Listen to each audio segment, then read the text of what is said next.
that God put upon her heart to ask me to speak this evening. And at first I was like, "Whoa." So why I had that thought is that I'm not a minister per se. I'm not a minister, but I do feel that God has placed within me. He took me through some situations that brought me to a point where I need to release it in order to help someone else. So before I get started, I know everyone is eating, but I ask if you take a moment to close your eyes. And I want you to envision the sky being your favorite color. I want you to envision your favorite flowers all around you. You can smell the fragrance. I want you to envision your dream home. You're pulling up to it in your dream car. Your dream life is waiting for you inside. I want you to think about the feeling that brings you peace. Now I want you to open your eyes. And, well, we live in Michigan. We've had some fortunate few days here, but typically around this time, the sky is pretty dark and gray. It's pretty drab. Snow on the ground. It's cold, no flowers, no smell. So I ask you, what do you do when your reality is nothing like what you envision for yourself? Oh, wow. All right. This is good. So, see, sight is what you see when your eyes are open. But your vision is what you see when your eyes are closed. Wow. Vision is the ability to think about or plan the future with imagination and wisdom. And sometimes you find yourself in a life that is just not what you envisioned for yourself. What do you do when that happens?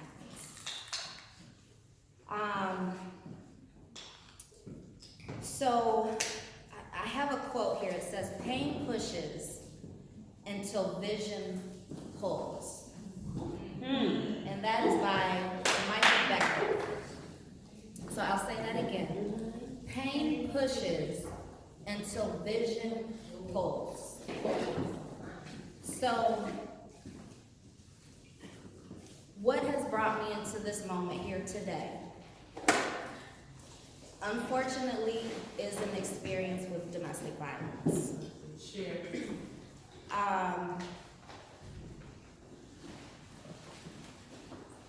I was very, very young when I got involved in this situation. But I thought that this was the vision for my life. This is what my life was to be. To be married, to be happy, to have the dream car, the dream house, the dream flowers, the dream everything. That's what I thought my vision was. And unfortunately, that was not my reality.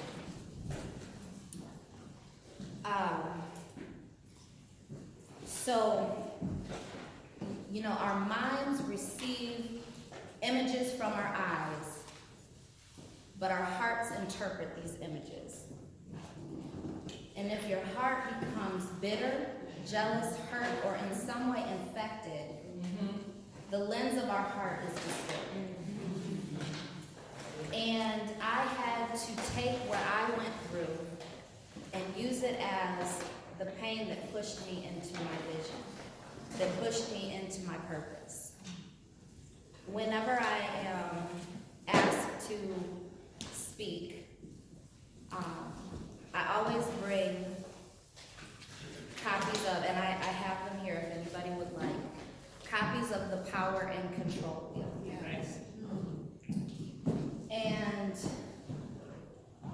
what if I were to tell you that of the 12 examples of power and control, I experienced all but one of them? Wow. It's a very harsh reality to have to deal with. And the problem is that when you're involved in a situation, you both become toxic to each other. That's good. So, you can't place a full blame on either person. You have to take the time to recognize your faults, where you fall short. Because the problem is, you cannot change another person. You can only change yourself. And in order to release what you have experienced, I always feel that God will keep giving you a lesson, even if He has to beat you upside the head with a brick until you get that lesson. And I refuse to go through what I went through ever again.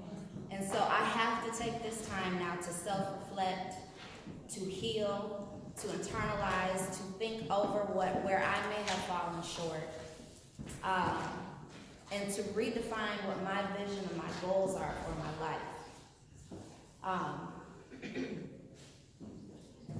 So I think about, there's a song that said, I had to go through it so God could use me. And I feel that, I feel that the reason why I love that song so much is because I truly had to go through what I went through so that God could use me. So that He could use me for the young ladies that are too afraid to speak out. I hear all the time, oh my God, you're so beautiful, you're so this, you're so that. But I have to tell you, there was a time where you couldn't pay me to believe that because I didn't feel it. And people would always look, in the age of social media, we're all posting our highlight reels. None of us are posting our lowlights. And, I would find myself taking a selfie, posting it. But I just got done crying, whatever the case may be. And I realized that I had to reveal my most vulnerable moments in order to help someone recognize that the circumstances that they were in are not safe and healthy for them. So that vulnerability was,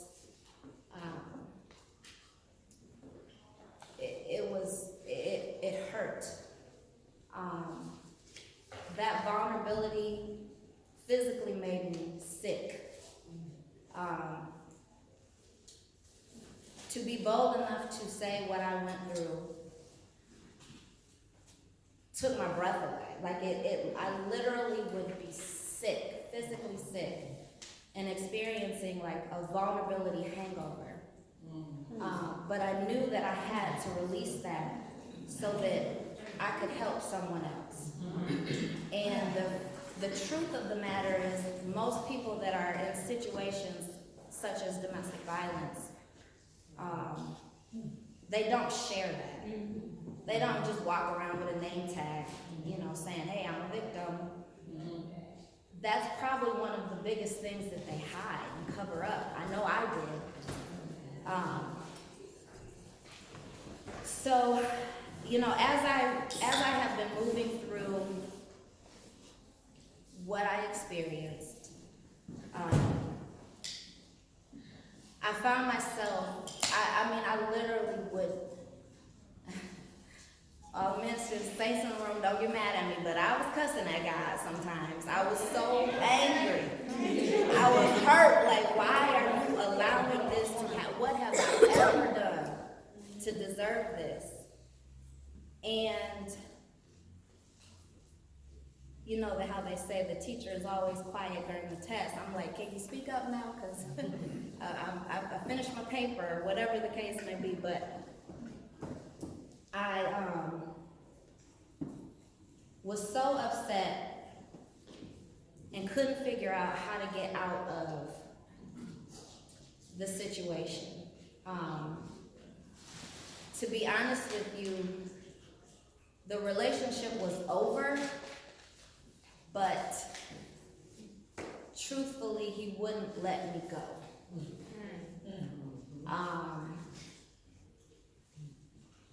It's kind of, it's hard to explain to someone who has never been in the situation, but he wouldn't let me go.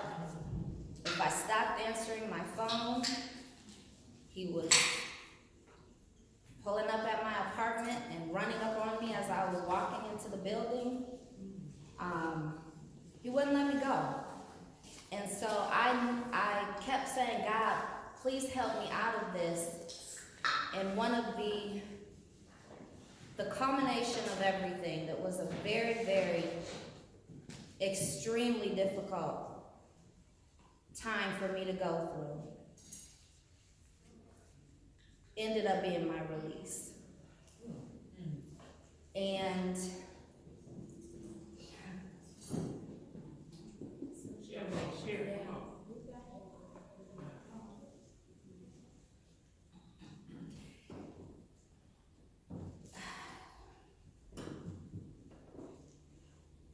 Doing good.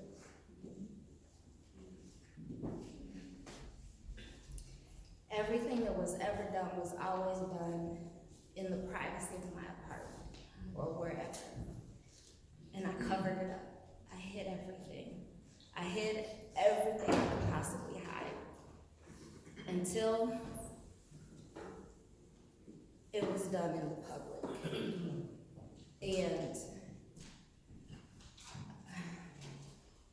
so, honestly, what happened is that he reversed his vehicle and he smashed into me, into my car. And it was like a Lifetime movie. It literally was. I still can't believe that it happened. But in the darkest of moments, I stand here today and know that that was my release. It had to happen that way. As ugly as it was, it had to happen that way. And I finally heard God say,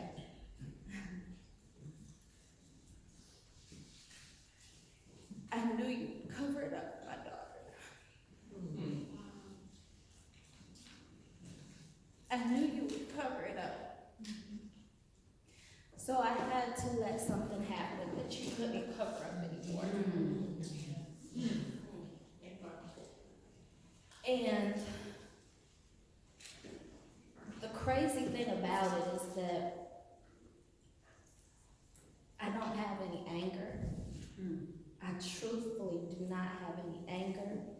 I don't have any resentment. I don't have any hate in my heart. I had to literally just release it. And from that moment forward, I knew that I had to speak out on domestic violence. I had to redefine the vision that was for my life, because now I'm nearing 40, having been in this situation since I was 14. I'm talking the only thing I knew, if you know what I'm saying. The only thing I knew. I had to figure out who I was as an adult single woman, as an adult single mother. And I had to recreate the vision that God had for my life and recognize that his vision wasn't the one that I closed my eyes and I painted the pretty picture of. And, you know, I was listening to, one thing that I had to do, I had to just start putting on sermons. I listened to, I was at home, you know, I fortunately, I had closed on my first home shortly after this happened. Within a week and a half, I closed on my first home. I got a new job, and I got a new car because my car was messed up. And I heard God also say, triple for your trouble, my daughter.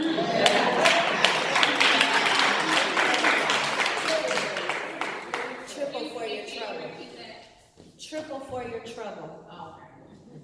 Triple for your trouble. But what I had to do is I would be at home and I'm cleaning my new house, I'm painting every square inch, and I just had the speakers on and I would just listen to sermon after sermon after sermon after sermon after sermon. And that's what restored my heart. Yes. Because my heart was literally shattered. And honestly, I think I saw you at an event, possibly. I think it might have been you.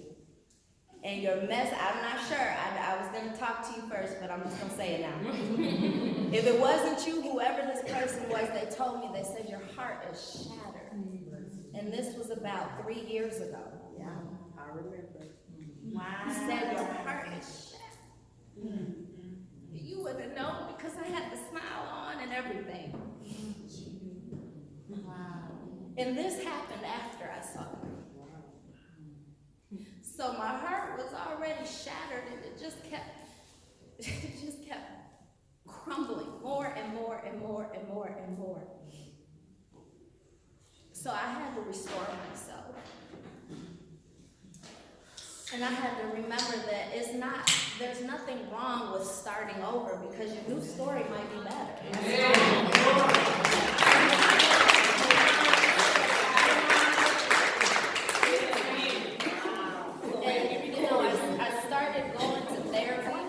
I was in therapy, but I increased therapy. I started going to women's group sessions. And one of the things that my therapist said is that sometimes we hold on to things because if we release them, we think they're not going to be important anymore. And that even applies to hurt and pain. You know, sometimes we hold on to things that have hurt us and have caused us pain because it was so big to our life that if we let it go, what's left? And you have to push past that and remember that God doesn't want us to have this pain. This pain may the pain I went through brought me to the woman I am today. But I needed to release it and let it go. And sometimes we have to also remember that God will remix, some of our old with our new, we keep enough of those scars so that we remain humble. But he remixes the old into the new. And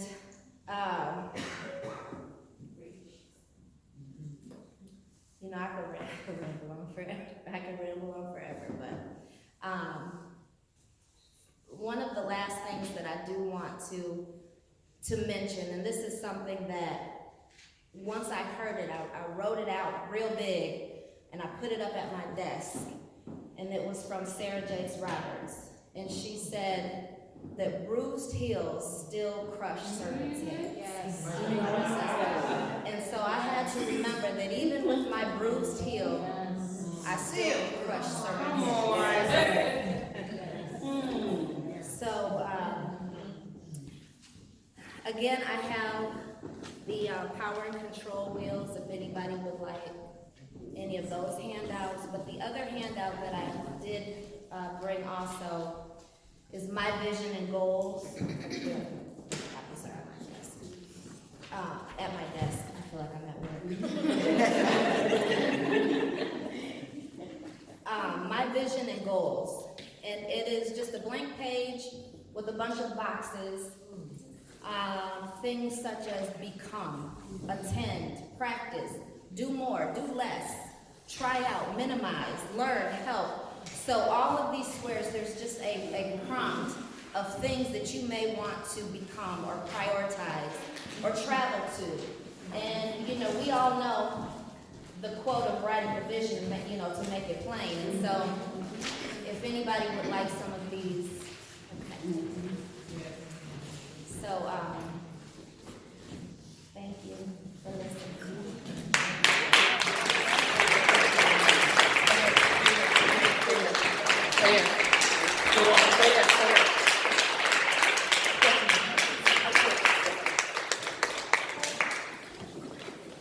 Wonderful, wonderful, wonderful story. Thank you for sharing. Does anybody have any questions for Laura? She has bared her heart and her story for every single one of us.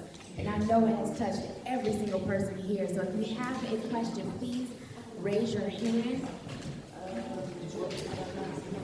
I don't know how far this will go.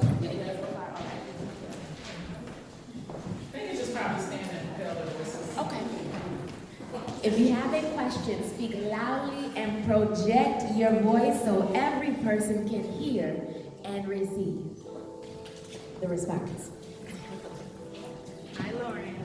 So, do you feel like you have been able to connect with other women who have been through this same or similar, none of these journeys are the same, a similar type of journey that you can walk with and stay encouraged? Yes, so,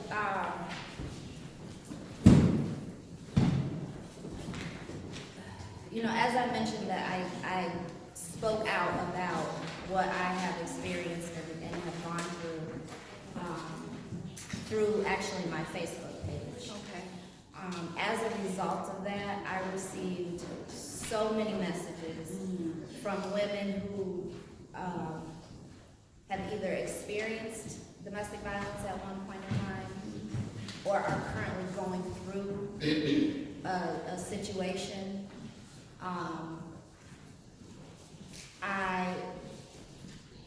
I'm actually overwhelmed at the amount of people who reached out to me because, again, we never know. You know, we all will sit in a room like this and we'll all act like everything is perfect. But so many people reached out to me. So many people, you know, just kind of asked, how did you maneuver your way through this? You know, how do you handle this? What should I do? So I've had a lot of people reach out to me. Through my women's group that I was attending, met a lot of women from all walks of life who have experienced some similar situations. And we were able to share, encourage, and uplift each other. I am still, you know, working towards how I want what my path to be, to look like. So I am working on gathering resources that I can share with people. How best to share. It's a very sensitive area. It's a very sensitive area, so you have to be very careful how you handle it. You know, if you have a friend that's in a situation, you know, we're good for, I wouldn't deal with that, or you need to leave. It's so much more than So much more. you need to leave. Yep. It takes 7 times to 7 turn it times. anyway. Yeah. 7 times. 7 times. And then unfortunately, the most dangerous moment of a woman's or a man's life is when they leave. Correct. That is when Correct. the That is when it danger escalates. is And escalating. you could be killed. And you could be killed. Yes. We have another question over here. I realize that you are a survivor because you're standing here before us. But my question is, what point in your life did you realize that you are a survivor, and what was your emotion that moment that you realized that you are a survivor? So when I first spoke out, I said I am a victim of domestic violence. And shortly thereafter, I realized I am not a victim of domestic violence. I'm a survivor of domestic violence. I think that's another area that education would help, because when you're in the situation, you're a victim of it. When you're out, it's so important and powerful to wear that badge of survivor. I have now entered into being a survivor. Ironically, one of the things, I used to be such a crybaby. And I started to worry that my heart had been so hardened because I didn't cry anymore. But I had to have a talk with God about that, and I realized it wasn't necessarily that my heart was hardened, I just had reached a point of more strength.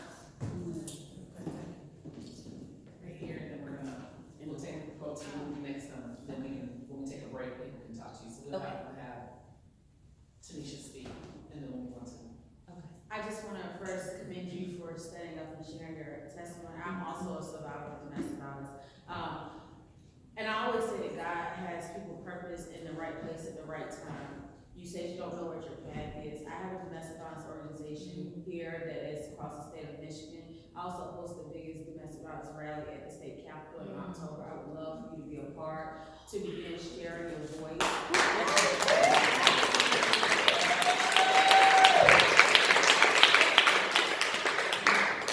There it is.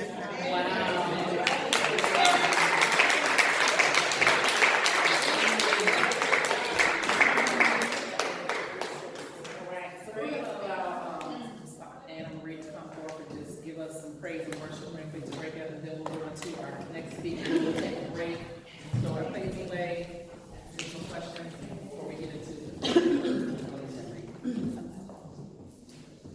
Cool. All right, sisters, y'all ready? Yes. Don't slap your chicken bones that quick. Move those chicken bones that quick. Gonna drink a little bit real quick, cause y'all are gonna have to help me praise. let's see here.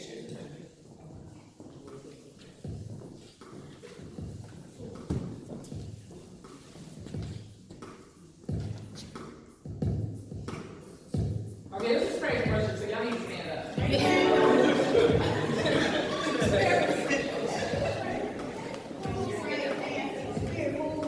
Yes. So this is a call and response song.